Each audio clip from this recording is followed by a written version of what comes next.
Listo, ahora sí. Se había demorado en tomar la grabación. Bueno, entonces, como les ha hecho, muchachos, antes del break, pues vamos a mirar lo que es el Congreso de Viena, pues lo que se aprobó y cómo se trató de restaurar el mapa europeo. Entonces, para eso, pues tengo unas diapositivas que las voy a reproducir.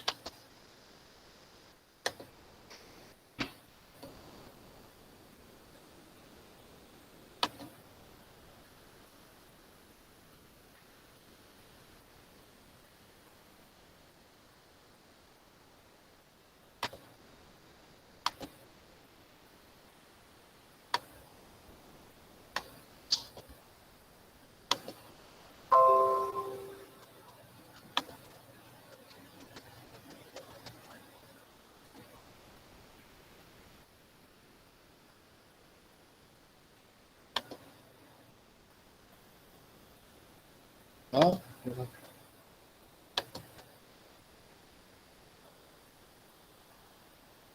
Ya.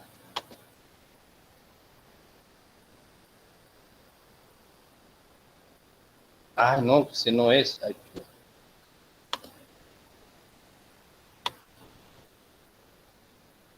tan raro.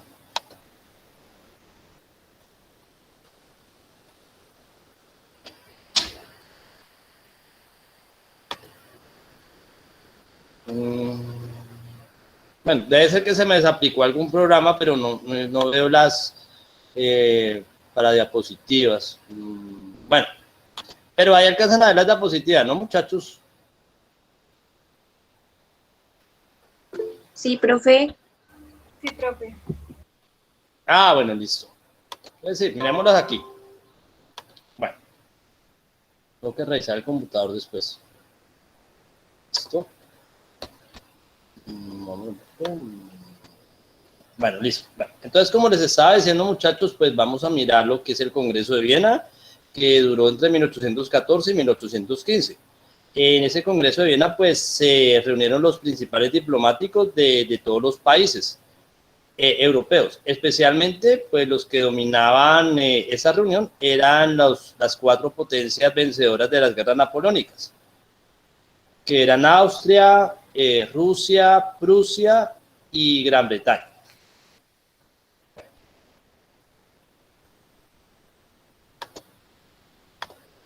Perdón.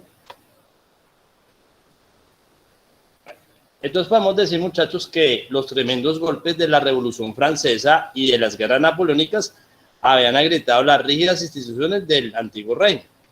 Claro, en el antiguo régimen, muchachos, pues el pueblo pues no tenía derecho a participar y ni siquiera la burguesía que tenía en muchos países poder económico tenía mucho para decir.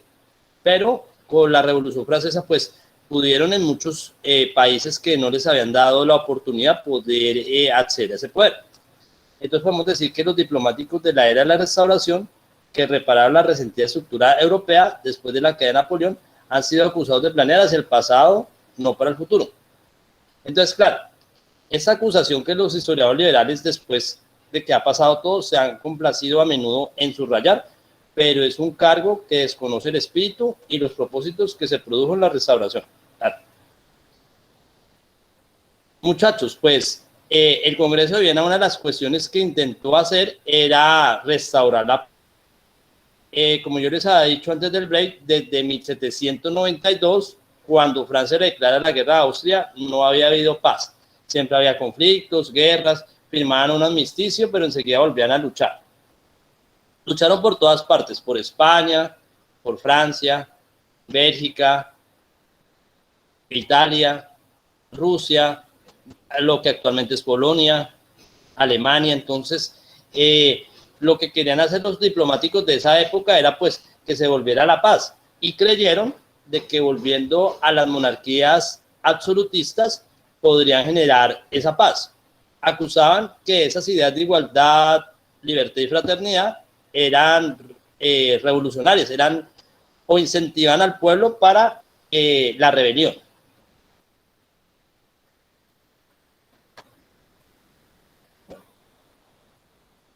Entonces podemos decir, muchachos, que hay que tener en cuenta que los estadistas reaccionarios que acudieron a Viena en 1814 para validar el testamento revolucionario no eran anticuarios ni profetas, eran diplomáticos atormentados, enloquecidos por los impericios problemas del presente. Como les decía, muchachos, pues su objetivo era restablecer la paz después de casi 20 años de guerra casi incesante. Creyeron que la seguridad podría alcanzarse mejor invocando los principios contrarrevolucionarios de la inmovilidad política y la permanencia de dinastías. Entonces, pues, antes del break ya habíamos hablado de que habían restaurado la monarquía borbónica en la cabeza de Luis XVIII, y ya se hicieron en otros países donde pudieron restaurar a las monarquías. Bueno, por ejemplo, muchachos, en este mapa pues nos muestra los monarcas que habían en la segunda mitad del siglo XVIII. Entonces está, por ejemplo, Carlos III en España, que después va a ser por Carlos IV, está Luis XV, que después fue Luis XVI, estaba el rey José II, que después va a ser reemplazado por Francisco I. También estaba Federico Guillermo II en Prusia, que después va a ser reemplazado por Federico Guillermo III, y la reina Catalina II, que después va a ser reemplazado por el zar Alejandro I. Bueno, entonces, estas eran como las monarquías que habían en Europa, y vemos como sus familiares pues siguieron en el poder. Y el mapa, yo les decía que ese era el mapa de Europa antes. Por ejemplo, está el Sacro Imperio Romano Germánico, estaba Rusia, Prusia, bueno, Polonia después la van a acabar, los estados pontificios, Venecia, Suiza. Bueno, sigo bajando. Ah, sí. Entonces las casas reales que se restauraron, muchachos, fue, por ejemplo, la casa Braganza en Portugal, en cabeza de María I. Los Borbones en España con Fernando VII y en Francia con Luis XVIII. Los Habsburgos, que es la casa de Austria con Francisco I. Los Hohenzollern en Prusia con Guillermo Federico III. Los Romanov en Rusia con el zar Alejandro I. Y de Hannover en Gran Bretaña en cabeza de Jorge III. Y los Orange y la casa, perdón, Orange-Nassau en Holanda o Países Bajos. Bueno, entonces son las casas que van a ser restauradas con el Congreso de Viena. Eran familias tradicionales y les restituyeron su poder. Bueno, hasta ahí, claro, muchachos, ¿o alguna duda, pregunta, comentario? No, profe. Bueno. También podemos decir, muchachos, que allí donde los viejos límites sobrevivieron y puedan prestar útil servicio, los repararon. Por ejemplo, los viejos límites puede ser Portugal, que quedó otra vez como estaba antes, España, que le devolvieron Cataluña, a Francia, que le quitaron sus anexiones, pero hubo otros países que tuvieron que hacer los nuevos, como el Sacro Imperio Romano Germánico, nunca volvió a ser el mismo. Se creó la Confederación de Rin por Napoleón Bonaparte, pero luego va a ser Confederación Alemana. También podemos decir, muchachos, que los beneficios de un gobierno estable y la seguridad de un sistema de Estado en un equilibrio razonable. Por ejemplo, se buscó lo que era el equilibrio del poder, muchachos, equilibrio de poder. Es decir, que ninguna potencia quedara por encima de la otra. Cuando tuvieron que rehacer el mapa de Europa, muchachos, por ejemplo, trataron de que ningún país quedara con más territorio de lo que quedó antes. Por ejemplo, que Prusia no quedara tan... Bueno, Rusia sí quedaba grande, pero que no anexara nuevos territorios, y Austria también, pues, retuviera su territorio.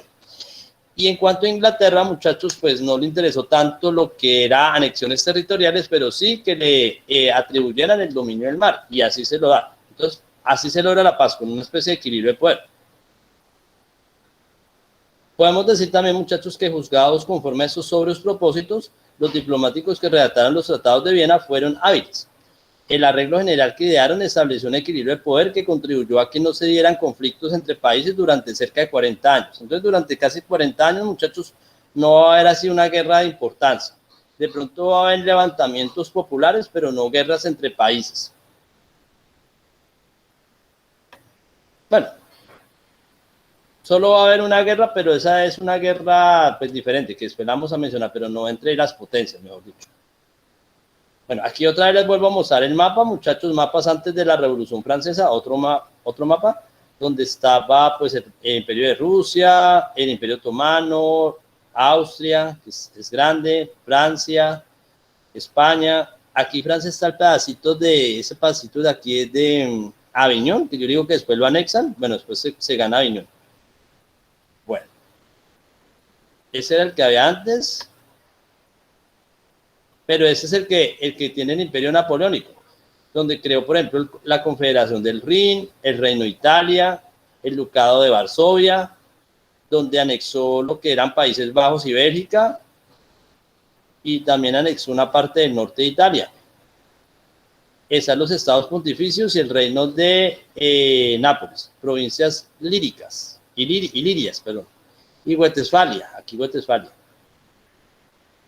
Entonces, este mapa, muchachos, que era el que Napoleón Bonaparte había generado con las anexiones territoriales de Francia, con crear la Confederación del Rin, crear el Gran Ducado de Varsovia, Westfalia, crear el Reino de Italia, Etruria y las provincias ilirias, tenía que volver a ser restaurado. Querían volverlo, pero no va a volver a ser el mismo de antes. Por ejemplo, aquí tenemos este mapa, vamos a ver si es un poquito claro. Por ejemplo, Francia le quita los territorios que anexó, pero entonces crean, por ejemplo, aquí, voy a ver si lo puedo ampliar un poquito, crean el Reino de los Países Bajos, que es unir a Bélgica con Holanda. Toda esa línea roja, muchachos, que está acá, que también hace parte de un paso, pero se va a hacer la Confederación Alemana. Esa Confederación Alemana, muchachos, va a parecer muy parecido a lo que era el Sacro Imperio Romano Germánico. Es curioso porque dentro de la Confederación Alemana hay unas partes de territorio del Imperio de Austria, que está aquí, dentro de la Confederación, y una parte del Imperio de Prusia, que está aquí. Ellos dos van a ser los que son como los países que tendrán dominio político sobre el Sacro Imperio Romano Germánico. Por ejemplo, aquí, pues otra vez crean el Reino de las Dos Sicilias, ahorita le vamos a hablar, crean Piamonte, queda el Reino de Milán, Estados Pontificios, la Toscana. Bueno, y lo que es Polonia, muchachos, que era el Gran Ducado de Varsovia, casi todo se lo dan, una parte se lo dan al Imperio Ruso y otro va para Prusia. Y un pedacito aquí pequeño para el Imperio de Austria. Lo vuelven otra vez a dividir. Bueno, no sé si hasta ahí, claro, muchachos.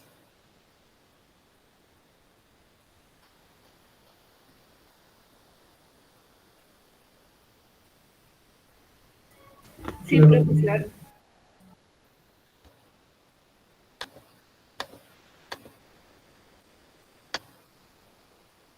Aquí hay un mapa de la Confederación Alemana, más grandecito. Un poquito más. Eso. Entonces, la Confederación Alemana, como les decía, una parte de Prusia está dentro de la Confederación Alemana. Otra parte de Austria, el Imperio de Austria, está en la Confederación Alemana. Están los reinos el reino de Sajonia, que lo hemos mencionado, donde perdió Napoleón Bonaparte. Por aquí está Leipzig, si lo alcanzan a ver, chiquitico, Leipzig, donde perdió la batalla importante. Está el reino de Baviera, el de Württemberg, el de Turingia, Hannover, reinado de Hannover, y otros más, hacían parte de la Confederación Alemana.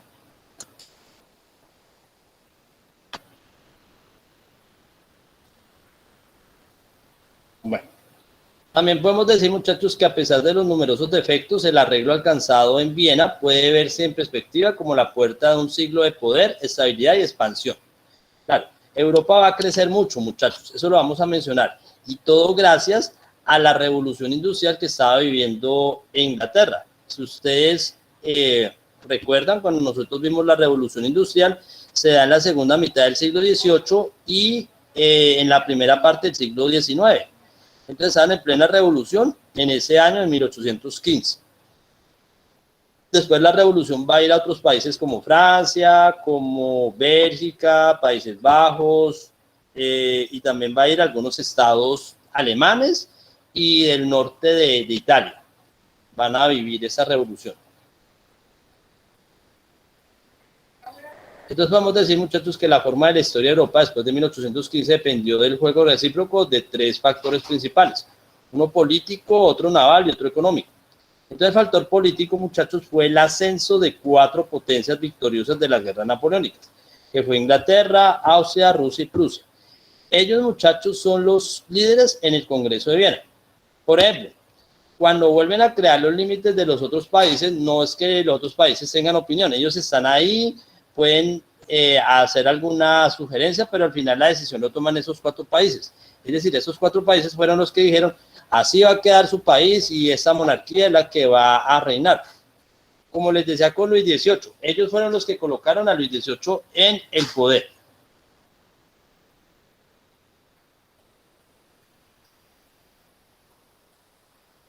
Bueno, el otro factor, muchachos, también igualmente importante para dar forma a cualquier arreglo realista fue la supremacía naval de Inglaterra. Entonces, todos los países aceptaron que Inglaterra era el dueño del mar. ¿Eso qué significa? Que digamos si había algún conflicto marítimo o algo por el estilo, Inglaterra era el que decidía qué era lo que se iba a hacer. Si digamos alguna campaña sobre de pronto alguna conquista o colonización y tenían que pasar por alguna parte de colonias o el mar que dominaba Inglaterra, tenían que pedirle permiso. Entonces termina siendo, digamos, como el dueño del mar.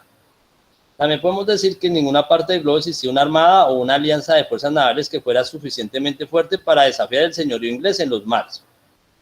Y el tercer factor, muchachos, como les mencioné, menos evidente, pero que era en potencia, era el más importante, la mecanización de la industria. Es decir, la industria, muchachos, empezaba a mecanizarse, empezando por Reino Unido, después se va a extender a Francia, después se va a extender a Bélgica o Países Bajos, y después se va a extender a unos estados alemanes y al norte de Italia. Y eso va a transformar, pues, a Europa, la va a volver más poderosa económicamente hablando. Vamos a decir que las máquinas a vapor estaban a punto de liberar sus rítmicas energías en las fábricas, transformando la vida económica europea. Aunque era algo moderno, el Congreso de Viena le permitió sin saber que en el futuro sería la impulsadora de reformas liberales y le daría el golpe definitivo al antiguo rey. Bueno, no sé, hasta ahí, claro, muchachos, ¿hubo alguna duda, pregunta, comentario? Profe, pues,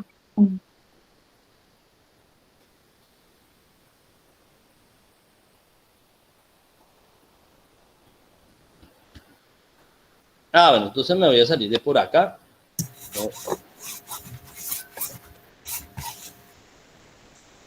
por mi parte no, profe. Bueno.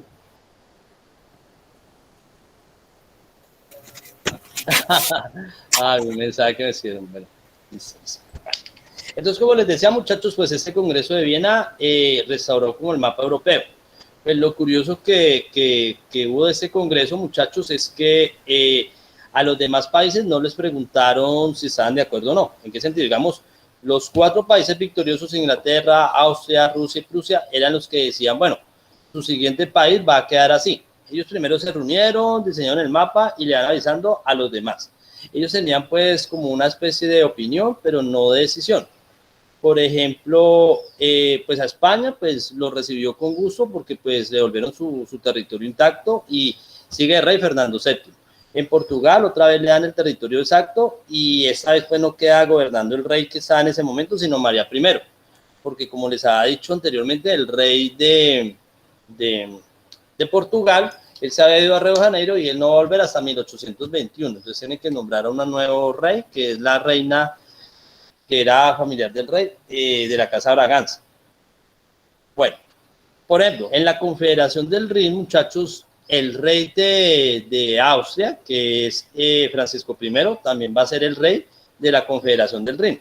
Él va a quedar perdón, de la Confederación del Rin, no, de la Confederación Alemana. Él va a quedar a cargo de la Confederación Alemana. Por ejemplo, dice que en el reino de las 2 Sicilias, muchachos, nombran al rey, que es Fernando I. que es familiar del rey Francisco I, perdón. Nombran a Francisco I, rey de las dos Sicilias, que es la parte de Nápoles y Sicilia, sur de Italia, que va a ser Borbón, familiar del rey de España. También restablecen al Papa, que es Pío VII. Pío VII lo restablecen con los estados papales. A otro rey que le van a devolver el trono es al de Holanda. El de Holanda, que se va a llamar, es de la casa Orange. ¿Dónde es que está? Guillermo I. Van a nombrar a Guillermo I de la casa Orange como rey de las Provincias Unidas de los Países Bajos, porque van a unir a Bélgica con Países Bajos o Holanda. Los unen a los dos en un solo reino, gobernado por el rey Guillermo I de la casa Orange. Bueno, dice que a Suiza la dejan como estaba, aunque Francia tenía algunos deseos de anexar. Y bueno, y el ducado de Varsovia, muchachos, como les había mencionado, una parte se la dan a Rusia, otra a Prusia, y una cosa pequeñita se la dan a Austria.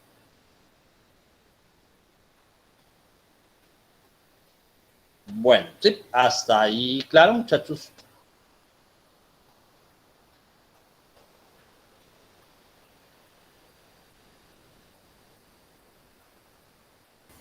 Está Sí, claro. profe. Ahora, también en ese congreso, muchachos, hacen un acuerdo de paz, crean la Santa Alianza, acuerdo de paz, la Santa Alianza, lo van a anotar aquí.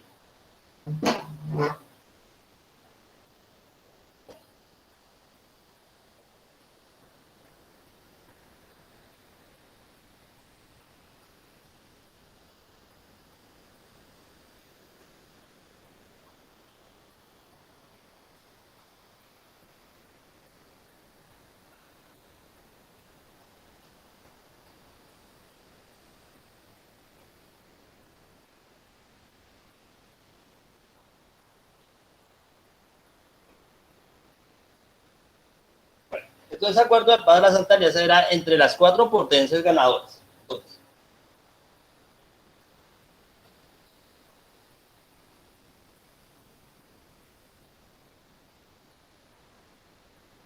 es decir, prometían, muchachos, prometían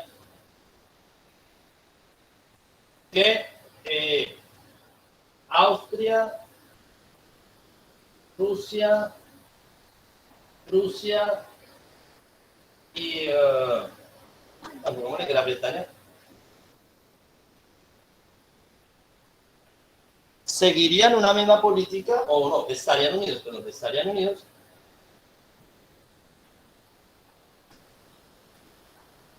durante 20 años para detener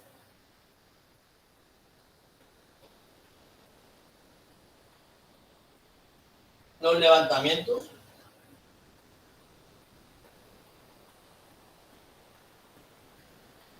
liberales. Cuando ya está terminando el Congreso de Viena, muchachos, vuelvo a repetirlo, aquí me siento para que lo vean muy claro, hacen un acuerdo de paz y crean la Santa Alianza. Entonces la Santa Alianza era entre los 4 países ganadores de las guerras napoleónicas. Era entre Austria, Rusia, Prusia y Gran Bretaña. Ellos se ponen de acuerdo que iban a estar unidos durante 20 años, es decir, hasta 1835, para detener los levantamientos liberales. Es decir, por ejemplo, si en Francia hay una pequeña revolución, ¡brum!, hacen un ejército conjunto de esos 4 países e invaden Francia para evitar la revolución. Si en España hacen un levantamiento, ¡brum!, se reúnen los 4 países, sus ejércitos, y entran a invadir ese país para evitar una revolución. Era como evitar, muchachos, que volviera a suceder lo de la Revolución Francesa.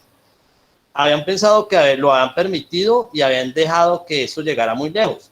Desde que se empezó a dar lo de la toma de la Bastilla y todo eso, nadie intervino en Francia. Permitieron que al final ejecutaran al rey Luis XVI. Y habían permitido que Napoleón Bonaparte llegara al poder. Entonces ellos han hecho un acuerdo que decía, no, Si en algún país, algún territorio hay levantamientos, de una vez mandamos ejército internacional y los aplacamos. Era una manera, muchachos, para evitar posibles conflictos armados.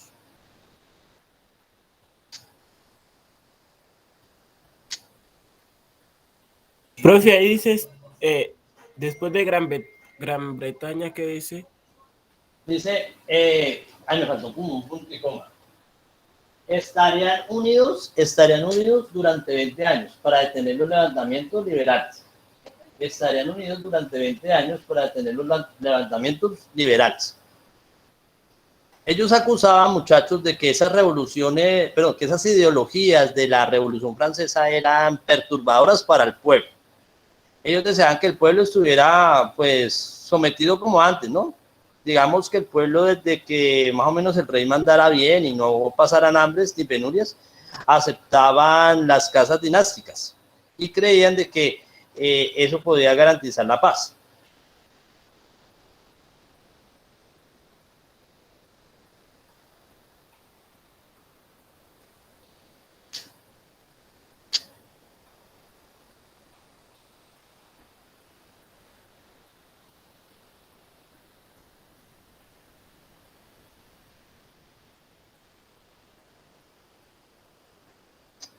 Bueno, sí, hasta ahí, claro, muchachos.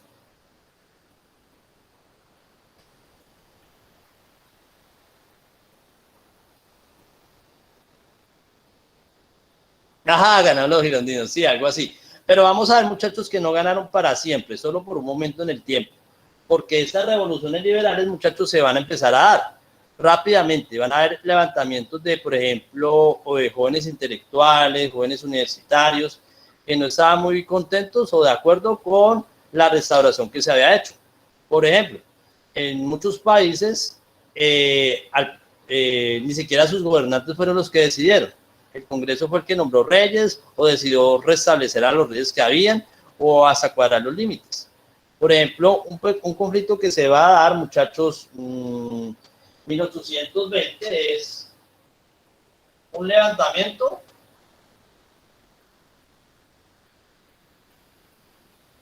de intelectuales en Nápoles.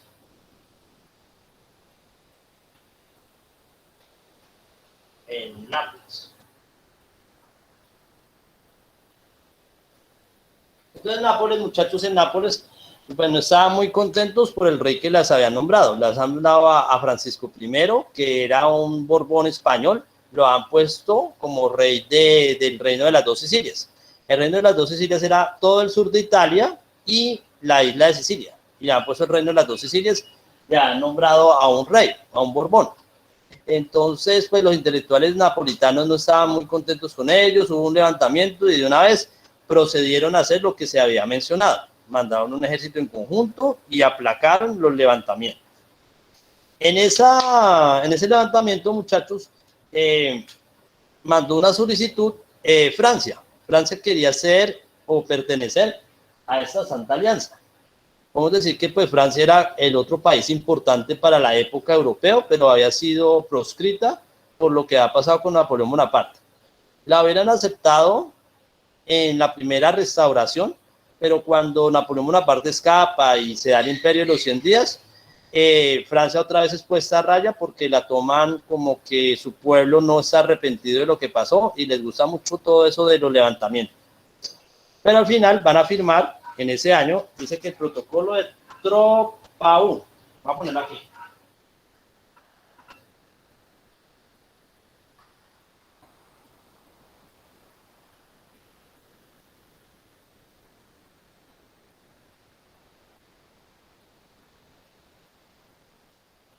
Troppau, 1820.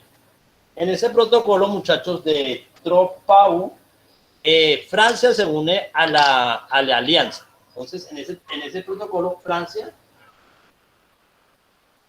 se une a la alianza.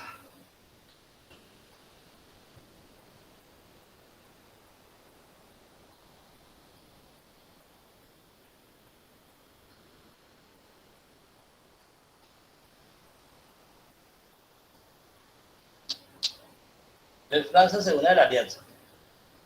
Entonces dice que pues el rey Luis XVIII, él dice que quiere seguir, que quiere estar en la alianza y que también él va a hacer o va a ayudar para todo levantamiento liberal que se dé. Y rápidamente Francia después está a prueba. Entonces en el siguiente año, muchachos, en 1821, va a haber un levantamiento en España. Entonces cuando vuelve otra vez el rey Fernando VII, muchachos, el Borbón español, él vuelve a gobernar, él desconoce la constitución que habían creado los rebeldes en Cádiz. Entonces en Cádiz, sur de España, cuando estaban invadidos por los franceses, ellos hacen una constitución que es modernista y que hay participación ciudadana. Entonces Fernando VII quiere seguir siendo un rey absolutista. Entonces, pum, desconoce la constitución y lo que hace Fernando VII es reconquistar ir a reconquistar sus colonias americanas. Entonces, 1815 termina el Congreso de Viena y en 1816 España manda una flota naval fuerte a reconquistar los territorios americanos como el Virreinato de la Nueva Granada. Como ustedes saben, muchachos, ahí recordando historia de Colombia, en 1819 pues los españoles son derrotados en la batalla de Boyacá, 1819. Después, en el otro año, 1820, son expulsados de otras partes de Colombia y de otros países como en Venezuela de América. Aunque los españoles siguen por el lado de Ecuador, Perú, actualmente Bolivia y en algunas partes del sur de América. Entonces, Fernando VII, muchachos, trata de mandar una nueva tropa para reconquistar los territorios que ha perdido. Pero ahí, en ese intento, 1821, se le revela. No quieren ir a luchar por allá a unas colonias donde podrían perder su vida. Entonces dice que ahí es que se da la rebelión. Los que habían intentado reclutar muchachos para volver a mandar a América para seguir luchando, se le revelan a Fernando VII y dicen que por allá no van a ir. Entonces hay unos levantamientos, se están pidiendo más democracia, que haya un consejo o un parlamento que decida esas cuestiones, que no sea solo ideas del rey. Entonces en ese levantamiento, muchachos, manda o le dicen al rey de Francia que mande tropas para apaciguar a los rebeldes. Entonces dice que manda un ejército de 20.000, 30.000 hombres para apaciguar a los españoles que estaban rebeldes con las leyes de Fernando VII. Bueno, hasta ahí, claro, muchachos.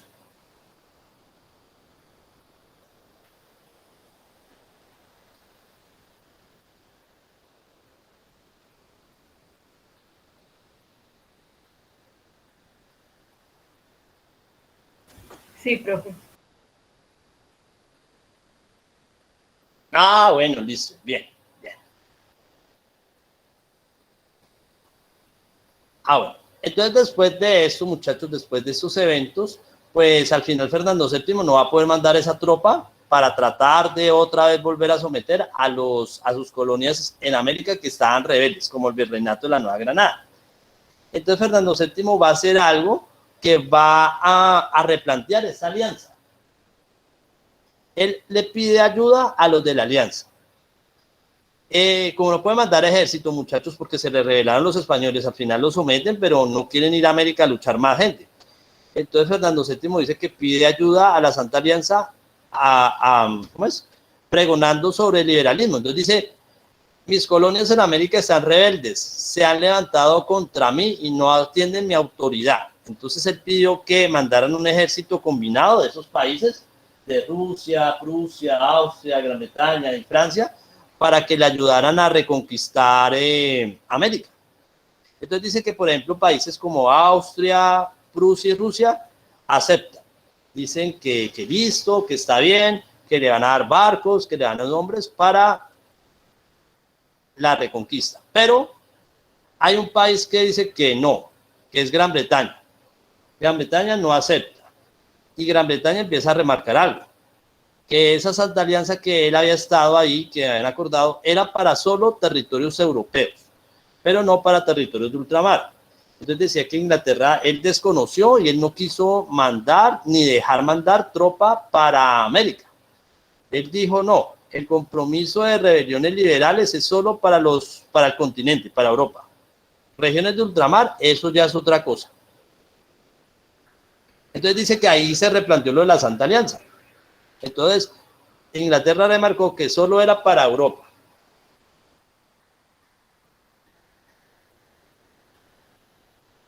Bueno, hasta ahí, claro, muchachos. Sí, profe, claro. Ah, bueno, listo, bueno, bien, bien, bien. Bueno, listo. Dice que Inglaterra también, muchachos, hizo esa decisión porque económicamente hablando le convenía. Cuando se dio lo del bloqueo continental, muchachos, que lo hablamos mencionar anteriormente, como Francia lo bloqueó para evitar que pudiera comerciar sus mercancías y tratar de estrangular la economía británica, Inglaterra encontró nuevos mercados y uno de esos fue Latinoamérica. En Latinoamérica él comerció con los llamados criollos. Compraba las manufacturas que necesitaba y vendía, compraba las materias primas que necesitaba y vendía las manufacturas que producía. Y le había gustado mucho negociar con esos países porque les daban buenos precios. Cuando existían los virreinatos, muchachos, y España dominaba, España tenía el monopolio del comercio. ¿En qué sentido? Digamos que aquí se producían algunos materiales para Inglaterra, pero España no dejaba que los criollos le vendieran a otro país que no fuera ellos. Entonces España, todo lo que se producía aquí, que se podía exportar, tenía que vendérselo solo a España. Y España lo revendía a los otros países.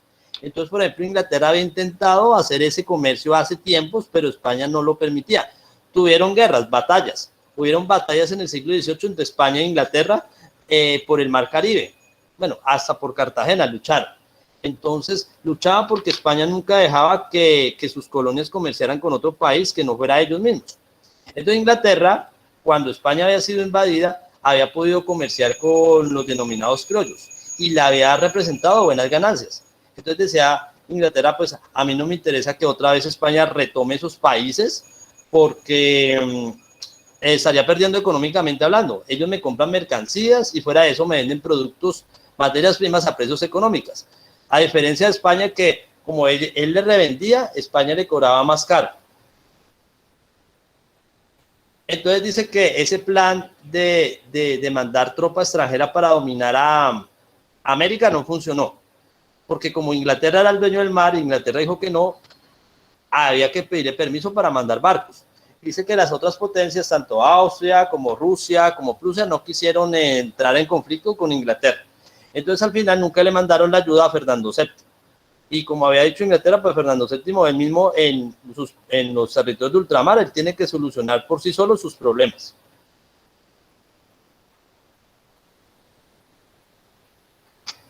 Bueno, sí, hasta ahí, claro, muchachos.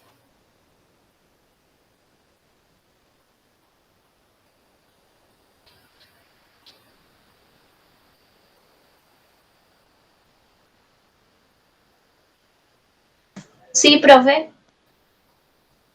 Ah, bueno, listo. Bueno, entonces dice, muchachos, que gracias a esto los países latinoamericanos fueron después reconocidos como países internacionales. Una de las cuestiones que un país necesita cuando se independiza para ser aceptado es que otros países le den el reconocimiento. Y Inglaterra va a dar el reconocimiento de esos países. Dice que pues el otro año, a 1822, reconoce a diversos países de Latinoamérica, entre ellos la Gran Colombia. Entonces la Gran Colombia, él reconoce al país como tal y manda diplomáticos para que estén ahí. Entonces dice que ese es el reconocimiento, por ejemplo, de nuestro país, Gran Colombia, en ese momento, Estados Unidos con Ecuador y con Venezuela, es reconocido internacionalmente por Inglaterra. Y eso va a hacer, muchachos, que después otros países también le den el reconocimiento y sea aceptado como un país soberano. Dice que en esos reconocimientos, muchachos, para los países latinoamericanos, otro reconocimiento lo da el presidente de Estados Unidos, el otro año después, 1823. Entonces, en 1823, muchachos, se da lo que se llamó como la doctrina Monroe.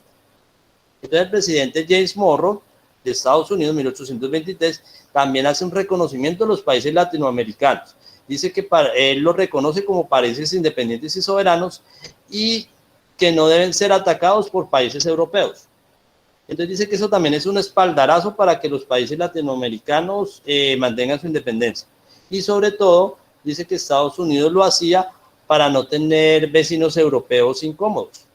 Dice que Estados Unidos estaba en una época expansionista, muchachos, donde se estaba expandiendo hacia el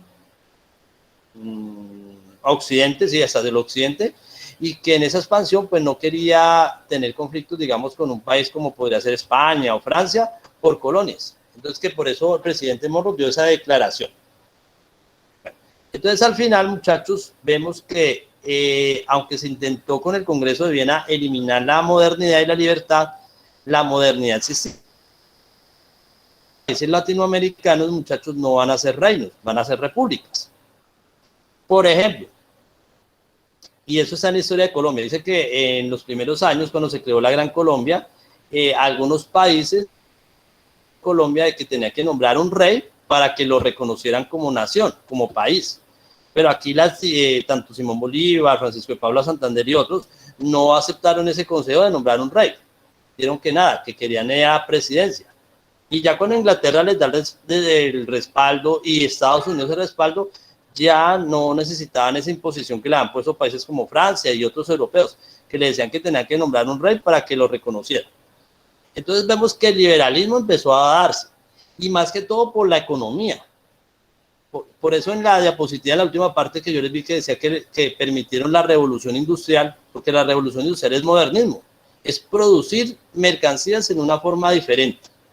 Entonces por eso decía en la diapositiva que ese modernismo que permitieron en la producción de mercancías va a afectar lo político. Y una de las cuestiones es Latinoamérica. Latinoamérica van a ser repúblicas que al final los mismos países europeos los van a reconocer. Ellos creían que las repúblicas eran como demagogias, caldo de cultivo para la revolución. Pero siendo Inglaterra el primero que lo reconoce, y también por cuestiones económicas, vemos como la economía contribuyó para el modernismo en el mundo. Y que, aunque el Congreso de Viena trató de volver a las monarquías tradicionales, la industrialización poco a poco va a modernizar a esos países. Ya vemos con Latinoamérica que terminaron siendo repúblicas.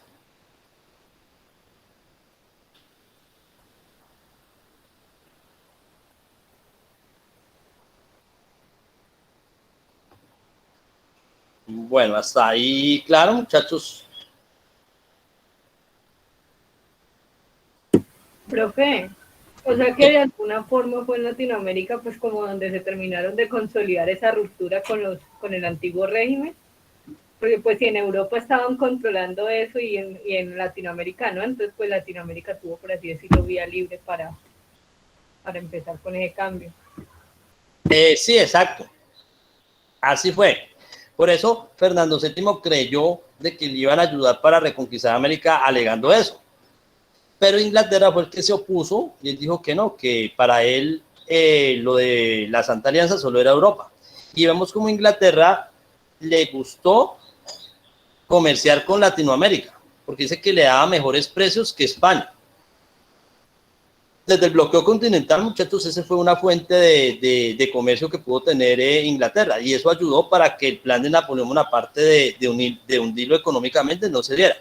No pudo vender un tiempo en Europa, vendió en América Latina, y América Latina dice que le daba bueno, o sea, le pagaba bien, y fuera de eso le vendía materias primas a buenos precios. Entonces sí, yo diría que sí, América Latina ayudó mucho para aplicar esas leyes. Por ejemplo, si uno ve si lee la historia de Colombia, muchachos, pues los próceres de la patria, muchos de ellos aplicaron las ideas de la Revolución Francesa, de la igualdad, fraternidad, libertad. Por ejemplo, Francisco de Pablo Santander, que fue llamado el hombre de las leyes, él decía lo mismo. Y él tiene una frase, dice: las armas nos dieron la independencia, las leyes nos van a dar la libertad. Y muchos de los próceres eran seguidores de las ideas de Francia. Claro, de la Francia de la Revolución Francesa, ¿no?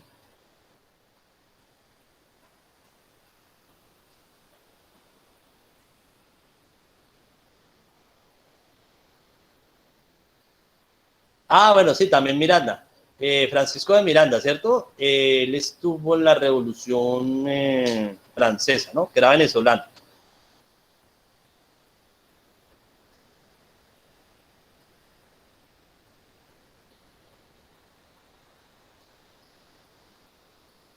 Bueno, hasta ahí, claro, muchachos, ¿alguna duda, pregunta, comentario?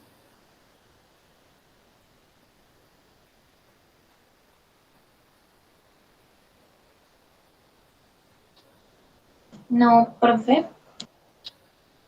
Ah, bueno, listo. Entonces, continuamos. Entonces, muchachos, también va a pasar un evento que va de pronto como a romper esa quietud que quería o que quiso consagrar el Congreso de Viena. Como yo les había dicho, ellos dejaron unos límites y establecieron algunos países con la intención de que hubiera pues paz y tranquilidad. Pero pues las ideas que había dejado Napoleón Bonaparte por todo el continente pues fueron imposibles de eliminar. Entonces va a haber un evento, muchachos, que va a poner también pensativos a los de la Santa Alianza. ¿Puedo borrar, muchachos?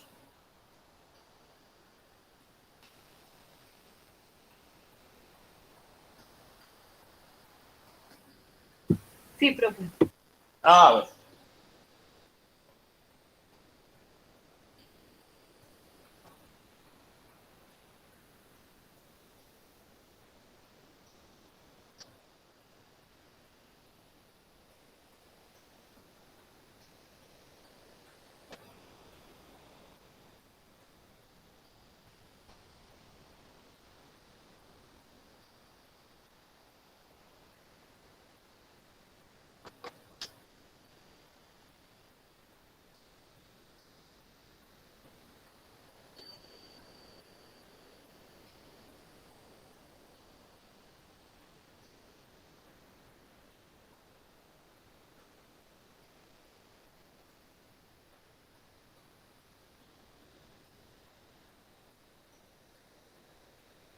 Entonces se va a dar eso, muchachos. La guerra de independencia de Grecia, 1821. Bueno, entonces, muchachos, recordemos algo que nosotros habíamos visto en las primeras clases. ¿Se acuerdan que yo les decía que cuando se dio el viaje de Cristóbal Colón para descubrir América, o bueno, para llegar a América, porque América pues ya había sido descubierta, se hizo porque había caído la ciudad de Constantinopla, en lo que actualmente es Estambul. Constantinopla pues era la capital del Imperio Bizantino que todavía pues resistía en Europa. El Imperio Bizantino pues había surgido del Imperio Romano. Bueno, entonces cae Constantinopla en manos de los otomanos. Entonces cuando cae Constantinopla, muchachos, ellos siguen invaden todo lo que actualmente es Grecia, lo que es los Balcanes, donde está Croacia, donde está Bosnia, donde está Serbia, donde está Macedonia, donde está Eslovenia, y también una parte de lo que actualmente es Bulgaria. Bueno, el Imperio Otomano se riega por todas esas partes. Entonces los griegos desde el siglo XV están sometidos por los otomanos. Entonces ha sido una cultura, muchachos, que no ha podido eliminarse. Todavía la etnia griega sigue, pero dominada por los otomanos. No ha habido pues el cruce o la asimilación de otra cultura. Entonces dice que los griegos en ese momento se animan para liberar su país. Quieren ser un país independiente. Si ustedes vieron, muchachos, los mapas que nos mostré anteriormente, no sale Grecia. No, Grecia no estaba. Grecia había desaparecido después de la caída de Constantinopla en el siglo XV. Entonces los griegos luchan por rebelarse. Quieren tener su propio país. Entonces, claro, eso es una rebelión. Es una insubordinación. Entonces, el Congreso de Viena, o bueno, los integrantes del Congreso de Viena piensan, ¿qué vamos a hacer? Pero era la lucha, digamos, contra un país que era europeo, contra uno que era musulmán. Entonces decía, ponerse a favor del Imperio Otomano es como atacar a uno de nosotros, pensanos del Congreso. Pero al mismo tiempo apoyar la rebelión es como incentivar la libertad, ¿no? Que era algo que ellos querían evitar. Entonces dice que al final los integrantes de la Santa Alianza pues deciden no hacer nada, no intervenir, ni a favor ni en contra. Entonces dice que los griegos intenten seguir luchando contra los otomanos. Bueno, entonces dice que la guerra sigue durante 6 años. Y ya estamos en el año de 1827, muchachos, y los griegos todavía no han sido sometidos.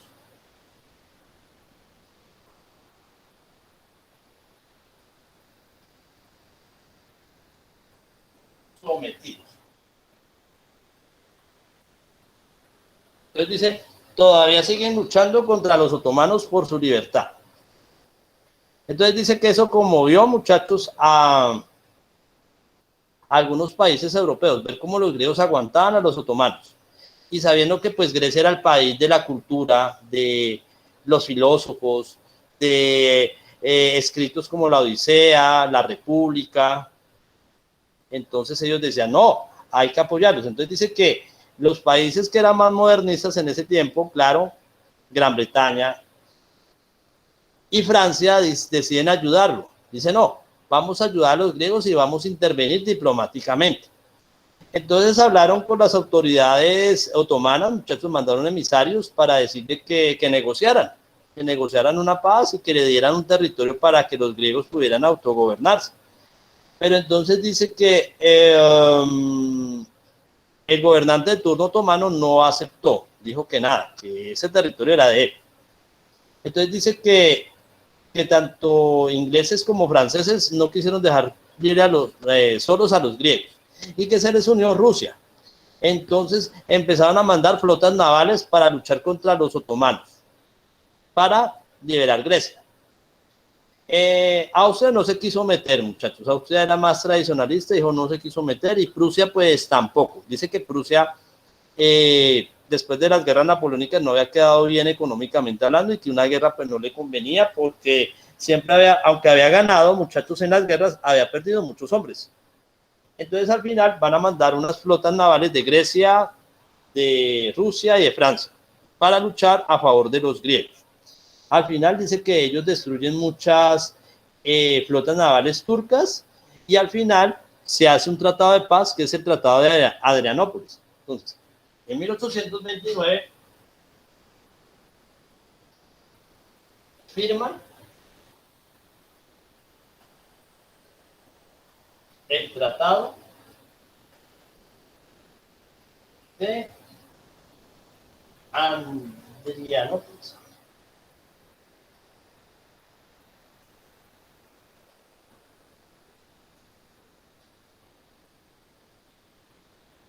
Que garantiza la libertad de Grecia. Al final, muchachos, firman el Tratado de Adrianópolis que garantiza la libertad de Grecia.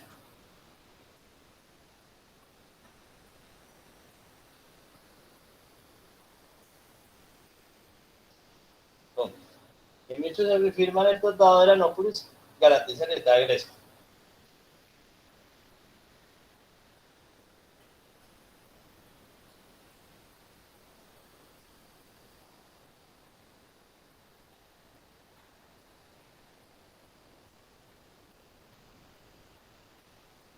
Bueno, hasta ahí, claro, muchachos, ¿alguna duda, pregunta, comentario?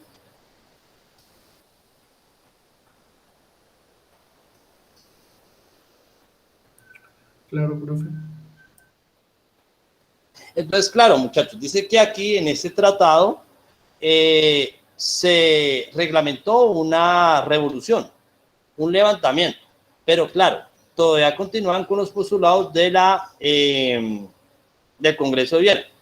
Entonces dice que los griegos querían una república, pero pues los mismos ingleses, rusos y franceses que lo apoyaron dijeron que no, que nada república, tenía que ser una monarquía. porque todavía no confían en las repúblicas. Entonces dice que en vez de crear una república, crean la monarquía y le nombran un rey. Entonces le nombran un rey que es de origen bávaro, que va a ser llamado Otto I, rey de los helenos. Entonces, al final no permiten que Grecia sea una república. Le dicen, listo, nosotros lo apoyamos, pero entonces nosotros le organizamos ¿cómo se dice? El gobierno. Tiene que ser una monarquía, y la monarquía nosotros le nombramos el rey, que era de una casa bávara, o sea, de Alemania, de la región de Baviera. Y va a ser llamado Otto I, rey de los helenos. Bueno, entonces decía que era una manera para poder tranquilizar o para poder evitar alguna rebelión. Pero las rebeliones, muchachos, se van a dar. Europa va a sufrir de algo que se va a llamar las rebeliones liberales de 1830 a 1832. Aquí lo voy a poner. Se van a dar las revoluciones. Las revoluciones liberales de 1830 a 1832. Entonces, esas revoluciones liberales, muchachos, pues no se van a poder evitar. Entonces, las revoluciones liberales de 1832 no se van a poder evitar. Y no se van a poder evitar, muchachos, porque se van a expandir por casi toda Europa. Entonces, no pueden mandar ejércitos de un país a otro porque esos mismos países están encartados con sus propios problemas. Entonces, estas rebeliones o la chispa de la rebelión se va a dar en Francia. Se originará en Francia.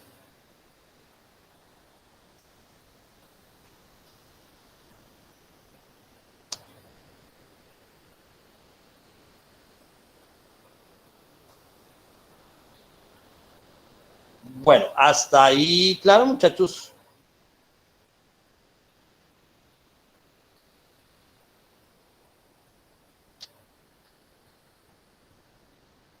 Sí, profe. Ah, bueno, listo. No me picó. Bueno, entonces, mire. Sí, ese levantamiento se genera en Francia. Entonces vamos a ver, muchachos, alcanzamos, sí, me quedan 10 minuticos, alcanzamos a mencionar por qué se hace levantamiento en Francia. Bueno, entonces, como yo les había dicho, muchachos, en Francia habían restaurado a la monarquía de los Borbones y había llegado al poder Luis XVIII, hermano de Luis XVI. Entonces Luis XVIII había creado una constitución, muchachos, la de 1814, muy parecida a la constitución de 1791, donde se reglamentaba una monarquía parlamentaria, una monarquía constitucional. Entonces, hasta donde vivió Luis XVIII, pues no tuvo problemas. Luis XVIII pues respetó pues a la industria francesa que se estaba dando gracias a las reformas de Napoleón Bonaparte. Al mismo tiempo pues había permitido votaciones, pues que eran censatarias, pero votaciones, y había permitido que la monarquía no se metiera tanto en algunas decisiones. Entonces dice que todo marchaba bien, muchachos, hasta que muere Luis XVIII. Entonces Luis XVIII muere en 1824, pues de muerte natural. Entonces, Luis XVIII, aquí la voy a poner, Luis XVIII muere en 1824. Entonces Luis XVIII, muchachos, muere en 1824 de muerte natural. Bueno, entonces con Luis XVIII pues no han tenido problemas el pueblo. Y sube al poder otro hermano de Luis. Uy, ese Luis tenía muchos hermanos. Entonces otro hermano va a subir al poder y va a ser conocido como Carlos X. Entonces sube un hermano de Luis XVI y de Luis XVIII y será conocido como Carlos X. Entonces sube Carlos X. Sube Carlos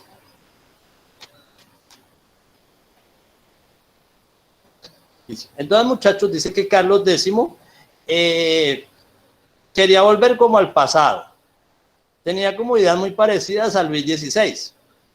Entonces dice que apenas él empieza a subir al poder, empieza poco a poco a hacer reformas para ayudar a la nobleza y al clero que habían perdido participación. Entonces él quería darle nuevos poderes a la nobleza, como por ejemplo en los ministerios. Va a empezar a dejar de nombrar a personas de pronto de la burguesía por nobles como ministros. También va a dar algunos privilegios monetarios al clero. Y eso pues no va a disgustar mucho al pueblo. Entonces, cada año que pasaba se notaba que él poco a poco quería acabar con el recuerdo de la Revolución Francesa y volver a establecer el antiguo régimen. Pero pues ya Francia no podía ser igual que antes. Entonces poco a poco empezaron a haber movimientos y personas que estaban disgustadas con Luis X. Entonces, por ejemplo, en lo de los impuestos, quería colocarle otra vez impuestos altos a la burguesía y bajarle impuestos a la nobleza. Entonces estaba gobernando hacia el pasado y pues esto no lo iban a tolerar más. Entonces para ese año, muchachos, 1830, cuando empiezan las revoluciones, al principio Carlos X hace algunas reformas con que el pueblo se rebela y se le rebelan también senadores, parlamentarios. Hay parlamentarios que no gustan de las reformas que quiere Luis XVI y no le aprueban algunas cosas. Entonces, Luis XVI, Carlos X. Entonces, Carlos X, muchachos, va a ser una cuestión que va a generar la revolución. Entonces, Carlos X, ¿qué hace? Cierra el Congreso, lo cierra. Destituye, dice ya no hay Congreso, yo voy a nombrar a los congresistas. Claro, eso es como proclamarse como dictador, ¿no?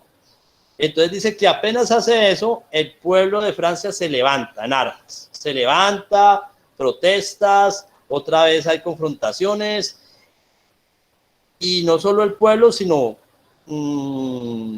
intelectuales, muchachos, también apoyan el levantamiento. Entonces dice que el levantamiento es tan fuerte, muchachos, que en pocos días Carlos X tiene que renunciar a su corona. Entonces Carlos X, en los primeros meses de 1830, no tengo bien la fecha, renuncia y se va al exilio, porque es inaguantable. Entonces, claro, cuando eso pasa, alarma a las potencias europeas. Dice, otra vez Francia, otra revolución, no lo pueden aceptar. Dice que no quieren vivir otra vez el periodo de guerra. Entonces dicen, hay que alistarse, hay que someter a ese pueblo de París, que es muy rebelde. Entonces, mientras se están armando, muchachos, en eso, vamos, y eso ya lo hablamos la otra semana, va a empezar a haber rebeliones en otros países. Va a haber rebeliones en Bélgica, va a haber rebeliones en Italia, van a haber rebeliones en Inglaterra, van a haber rebeliones en lo que es Polonia, que estaba en la parte de Rusia, va a haber rebeliones en la Confederación Alemana, en todas partes. Igualmente, muchachos, una de las cuestiones que va a hacer Francia para evitar una invasión es que van a nombrar rápidamente un nuevo rey. Como yo les decía, ese levantamiento del pueblo estaba también apoyado por unos intelectuales y algunos nobles. Entonces ellos dijeron, no podemos evitar otra, o no vamos a hacer otra nueva guerra, y no vamos a evitarnos una invasión. Entonces dice que toman a otro noble de la casa de los Orleans. Entonces van a nombrar un rey rápidamente. En 4 o 5 días después de que renuncia Carlos X, nombran a otro rey. ¿Puedo orar por aquí, muchachos?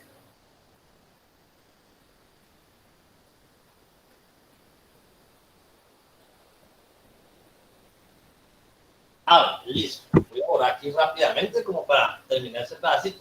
Entonces, apenas renuncia Carlos X, muchachos, van a buscar un sucesor rápidamente. Ellos saben, muchachos, de que si crean otra república, los van a invadir. Y pues no quieren. Como yo les decía, el levantamiento del pueblo no solo lo hicieron pues el pueblo raso, sino muchos intelectuales y algunos nobles que no estaban de acuerdo con las reformas que hizo Carlos X para el pasado. Entonces consiguen a Luis Felipe de Orleans. Orleans. Pues Luis Felipe de Orleans, otro noble. Y lo convencen para que sea rey. Entonces, a Luis Felipe de Orleans, noble, lo proclaman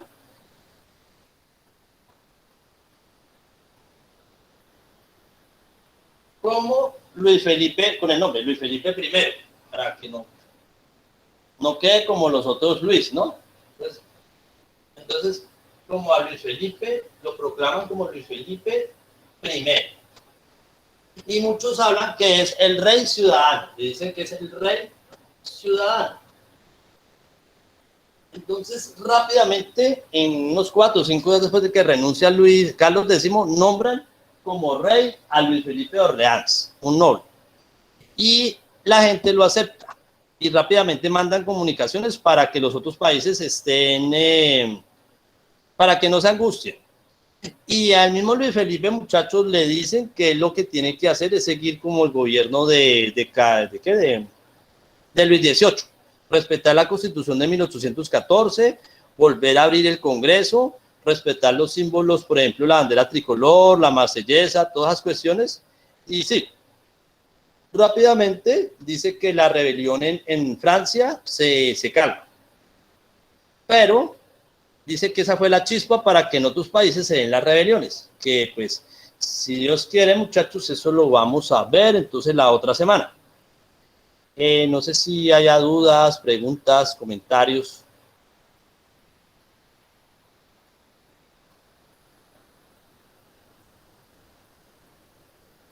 Bueno, listo, muchachos. Igual de esos temas, muchachos, pues están también las copias que yo les dejé la semana pasada, que les mandé por email el martes pasado. También ustedes miran, ahí habla de esas revoluciones liberales de 1830-32 para los que quieran mirar.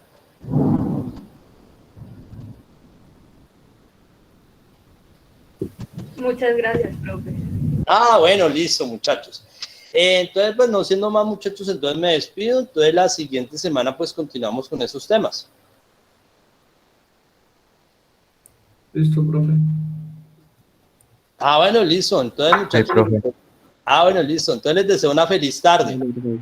Listo, profe, gracias. Hasta luego, profe, gracias. Bueno, hasta luego. Bueno, que Hasta estén luego. bien. Bueno, hasta Hasta luego. luego, profe. Bueno, hasta luego, que estén bien. No, profe. Bueno, hasta luego. Chao. Bueno, Profe, listo. parece un disco rayado usted ahí. Ok, Porque hasta luego, profe. no, pues es que yo le digo porque como me dicen otras, yo les vuelvo y les respondo. Bueno, que estén bien. Ok, gracias. Bueno.